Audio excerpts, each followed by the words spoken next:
Hello everyone, this is Board Games Bourbon. I'm Glenn Flaherty, and right now I want to tell you about Lions of Lydia, which is a new worker placement game made by Johnny Pack. It is published by Bellwether Games, and the artwork is actually done by Daryl Jones. The two of them are buddies of mine. And so it's pretty cool to see this game come out. Now, I wanted to bring this particularly to your attention because there was one element in it that I thought was really interesting and unique, and that was how you take workers back into your hand that I haven't seen before.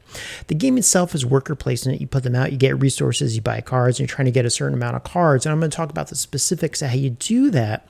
But in short, I would say it is a entry-level game, a gateway game, whatever your term is for it, almost kind of like in a Carcassonne level of play where there are fun decisions. You know, the decisions are not torturous by any means. The interaction is pretty low. The interaction is basically based on grabbing cards before other people, maybe taking a meeple that someone else put out from their own personal stash, which is the unique element I want to talk about.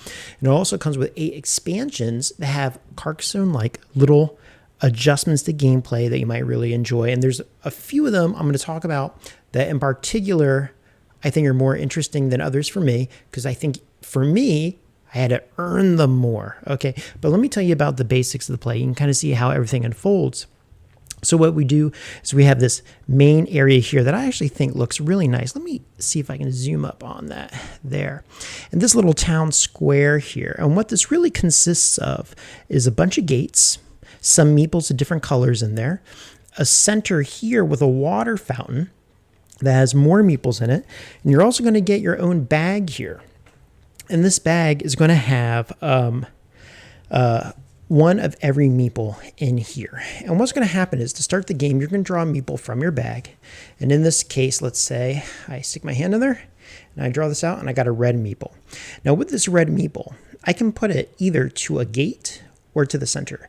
If I put it to the gates, let's say I put it here, I get all the colors of whatever gate I set it to, the combination of the gate and the meeples themselves. So in this instance here, there's a green gate and 2 reds. So my personal tableau, which is right here, I would move up 2 greens and I'd move up a red. Now, and that would be the end of my turn. Then I draw a meeple into my bag and I take it from the center. So right now there's 4 colors. Let's say I took a red. I'm going to put a red back in my personal stash. And whenever there's doubles of meeples, they kind of feed the center again, so you can draw them back out. Had I chosen to take my meeple and put it to the center of the area, that would let me buy a card. Now, when you buy cards, let's take a look at the cards here. Okay, these cards here require certain resources to build them. Like this one requires 2 wheat and a coin. Coins in the game you can earn different ways, but essentially they're wilds. When you earn this ability, this says at the bottom, you earn a bonus, which is anytime any colored worker on this card alone, sometimes there's specific colors, goes to the yellow gate, I get a free wheat. So I take my resources up. I can also build this card again, right? If I build it again and it's upgraded, and now I get 2 resources. Also, at the end of the game, instead of having just 3 points worth of a card, now I have 6 points of the card. And usually the number of cards you need to complete are going to depend on the player count. I play this game at 2-player and at 4-player. Also, I'm working on a solo mode, but you need 8 cards in the 2-player mode, okay? And then that's the end of your turn. Now, there's different types of cards you can build. You can build cards that are gray, silver they're called, okay? And these are kind of typical, just give you, ordinary benefits. You get these cards over here that are purple, and these ones give you scoring criteria for the end of the game. And this one here says any 2 meeples that are equal are going to earn you points at the end of the game. 6 points, this side's 3. Some over here say every gold card you make, you get a point. Every equal resource you have gets you a point, stuff like that. The gold cards, if you complete the gold cards, when you complete them, you buy them, you put in your area, they're not only worth points, but they'll also give you wild coins. You can have it up to a dozen at a time. And then it puts this worker out on the board, the gold one. If the gold one's at a gate, when you go there, you can trade in all your resources and make them wild, right? So it makes them more useful. Now that serves as 2 things. One, it makes it more fun to have wilds, more flexible as the game went on. It also lowers the pressure a little bit. As these tokens On your resource tracks, move up here, certain things are going to happen. So I'm going to push these all aside to show you this little tableau here. Now, if you can see when you get out to the 6 area, what's going to happen is you are going to do 2 things. First, there's a little column. What the little column does up here is that moves you on this track. Okay, when you move up that track, you put another gold worker in. Sometimes you're going to get gold coins. Okay, and then next to that, you're going to start getting just straight points. And if you get really far, that's going to let you tell you that any resource of your color becomes wild. So now you have 2 forms of wild on your card. So that's pretty impressive. And you're going to go back and forth like that until someone completes it. And that's really the thrust of the game. Nothing's too hard. There's a little bit of randomness based on what is here and what's available to you. But the cards are very forgiving. So it feels like there's always something to do. When you go to build a card, you can build as many as you can from that section of the board. And then there's expansions, kind of massage all those rules. We'll talk about those in a minute. So again, it's a very low stress game. Build basic concepts of worker placement there. Unlockables here, really pleasant. I think I have like a Kickstarter version. My components are really, really high end here. The coins almost feel like they're cut out of wood. They're super thick. I got a nice little fountain here for the center and these really nice little gates over here that I'm really enjoying. Some of the points I wanted to bring up about this is, sometimes there's criticisms on games when they are resource trackers, and especially in the modern day when they're not, double density cardboard, because, the table gets knocked, you move your stuff around. Something this does really well is all the bits are really chunky. So there's a lot of forgiveness in where they can go and how much they can slide around. Even though it's not double, thick boards with slots to put stuff in, this really solved the issue of making sure your resources are always noted where they need to be, which I really like. The table to me is really, really pretty to look at. I know that on Dice Tower, they said it didn't have good table presence, but to me, it's actually a really gorgeous game. And let me move this aside here so I can show you these bits here. What you're really seeing in this game is a little scene of life, a little snippet of what's going on in the lives of these people. There's sheep over there. There's the fruit stall. There's the fountain. Somebody's in the fountain right there, maybe tossing in coins for good luck. You look at the cards themselves. There are little scenes of life going on in the city. I really enjoy it. Some of these are really bucolic.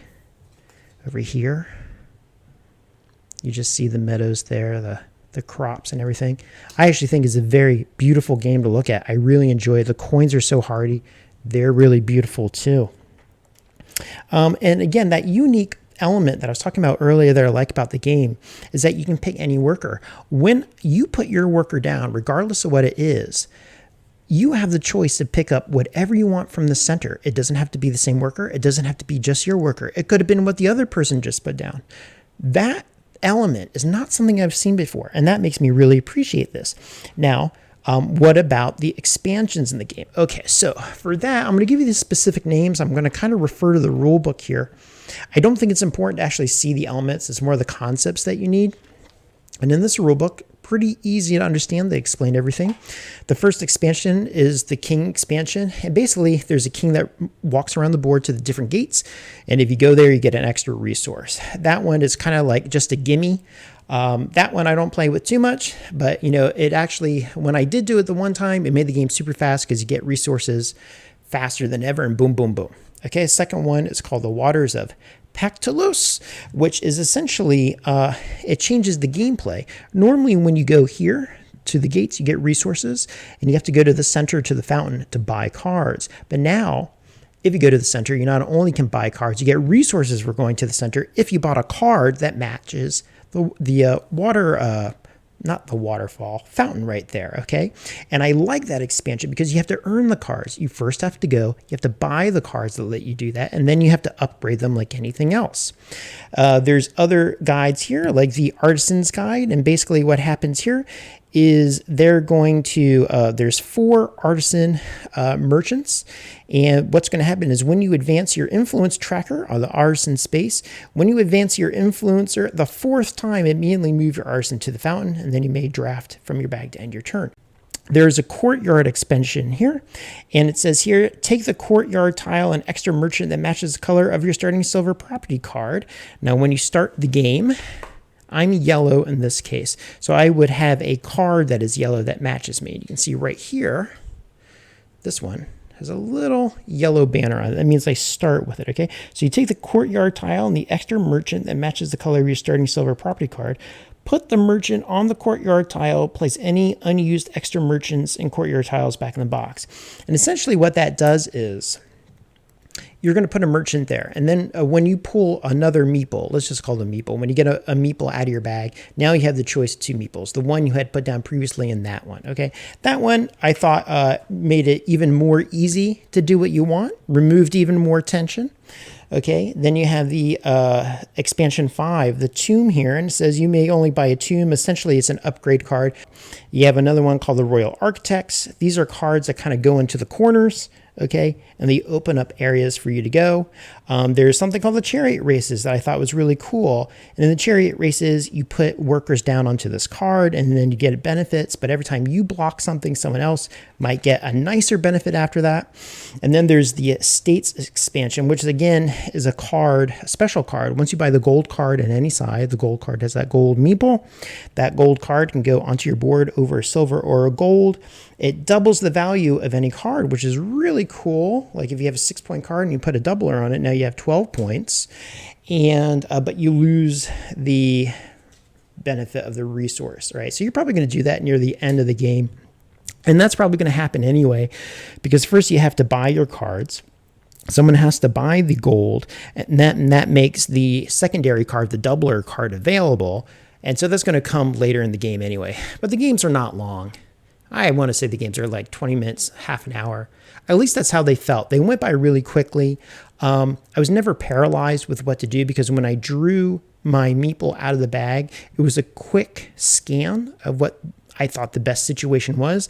I would kind of do that based on where my tracker was here. Like if all my trackers are all the way at the end here at like 5 or 6, I didn't want to get a card that would give me more of that resource, because I can't go past 6. So that would have been a waste. So therefore I would not do that. So then maybe I would do something else. Pretty easy to do, pretty swift, family friendly is what I would call this game. So that is Lions of Lydia. If you have questions about gameplay, let me know. I'm happy to answer. It says 30 minutes to 60 minutes. Wow, 30 to 60 minutes, is that really the deal? Well, maybe it plays longer than I thought. Maybe that's a sign that it plays swiftly and plays well. Anyway, if you have questions about the game, let me know. If you have comments about that, let me know. And leave a comment anywhere in the video. That always helps the channel, all that good stuff. And until next time, friends, be well. Talk to you soon. Bye.